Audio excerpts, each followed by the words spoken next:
Style అది. సరే అల్లుడు గారు ఎలా ఉంటారు? మిల్క్ బాయ్ లా ఉంటాడు. అంటే పాల ప్యాకెట్లు వేసేవాడా? ఆడు కాదు, మరి మహేష్ బాబు లా ఉంటాడు. మహేష్ బాబు ఇష్టమా? ఇష్టం. నిజంగా చేసుకుంటావు మహేష్ బాబు? అవును. ఎట్లా రాదు పైకి? ఒరిజినల్ గా ఇల్లు కాకుండా ఇంట్లో నాన్న ఉన్నాడు కదా, ఏం చేస్తుంటాడు ఉద్యోగం? మీ నాన్న ఏ ఉద్యోగం చేస్తుంటాడు?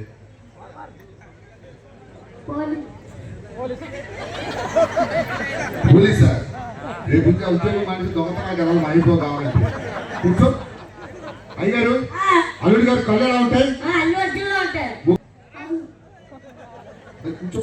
నీకోసమైనా ఏర్పాటు చేస్తాను. ఏం ఇవ్వాలి? ఇప్పుడు అల్లుడు గారు కూల్ డ్రింక్ అడిగాను, ఏం చేస్తావు?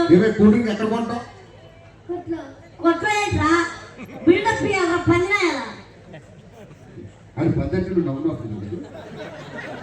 ఏం చెప్పాలండి? ఆస్ట్రేలియా నుండి తెచ్చిన ఫ్రిడ్జ్ లో ఉండదమ్మంటావా, సింగపూర్ నుండి తెచ్చిన ఫ్రిడ్జ్ లో ఉండదమ్మంటావా, అమెరికా నుండి తెచ్చిన ఫ్రిడ్జ్ లో ఉండదమ్మంటావా? నిజం చెప్పు, మన ఇంట్లో ఎన్ని ఫ్రిడ్జ్లు ఉన్నాయి? అది కూడా కూలింగ్ లేక ఉల్లిపాయలు పెట్టుకుంటున్నాం. బిల్డప్ ఇవ్వాలా? ఒకటి ఉంటే 3 ఉన్నాయని చెప్పా. నిజంగా మహేష్ బాబు కావాలి. ఇప్పుడు కూల్ డ్రింక్ ఎక్కడ? కొబ్బరి బొండం అడిగితే పాప నుంచో కొబ్బరి బొండం ఎంత?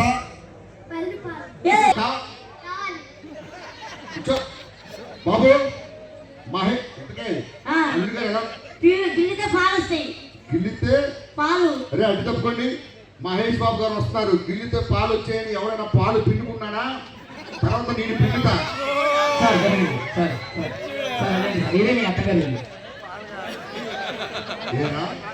ఉదయం వాళ్ళంటికి 0 వేయడానికి రావాలంటే సాయంత్రం 6 వస్తారు.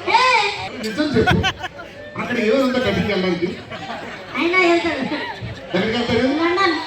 చూసారా, మీరు వెళ్ళి సెలూన్ షాపుల్లో కటింగ్ చేయించుకుంటే మా అల్లుడు గారు దొడ్లో చేయించుకుంటాడు. దీన్ని ఏమంటారు? దానికి పాస్పోర్ట్ ఉండాలి. అవునా? దీనికి కూడా పాస్పోర్ట్ ఉండాలి. ఏంటి చెప్పు. అరే అల్లుడి గారు నెల ఇన్కమ్ ఎంత తెలుసా? 2000 రూపాయలు. ఏం మాట్లాడుతున్నారా? గవర్నమెంట్ వాళ్ళు పింఛన్ అంటే. అల్లుడి గారు సంవత్సరం ఇన్కమ్ ఎంత తెలుసా? 1,50,000. పోతే ఇన్సూరెన్స్ అంతగా ఎక్కువ రావు. ఇవన్నీ కాదు కానీ కూల్ డ్రింక్ పట్టరా.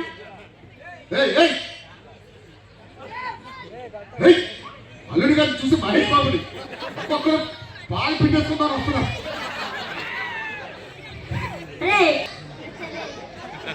నచ్చలేదా? ఎందుకు నచ్చలేదు?